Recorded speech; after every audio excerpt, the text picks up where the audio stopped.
অষ্টম শ্রেণী বাংলা প্রশ্ন 2025 সেকেন্ড ইউনিট। সঠিক উত্তর নির্বাচন 1 × 8। চণ্ডী মণ্ডপে বসে রমেশের সঙ্গে কে জমিদারির হিসাবপত্র দেখছিল? গোপাল সরকার। কেঁদে কেঁদে মরি শুধু বাইরে হাওয়ারা। বৃথা সময় নষ্ট করো না অনুজ্ঞাবাচক। বৃক্ষ শিশু নিরাপদে নিদ্রা যায় বীজের কঠিন ঢাকনার মধ্যে।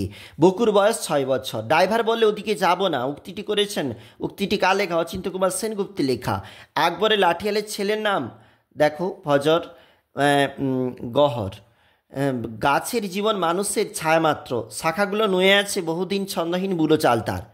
নিচের প্রশ্নগুলি কিন্তু 1 নাম্বার করে রয়েছে, 1 × 8 বলা রয়েছে এইগুলি। পরের যে পেজটা 2 × 4 4 নাম্বার করে, এখানেও 4 নাম্বার করে প্রশ্ন। 3টি করতে হবে, 2 নাম্বার করে রয়েছে অপু থাকতে, পথের পাঁচালী, আর এগুলা গ্রামার, পত্র রচনা বলেছে 6 নাম্বার।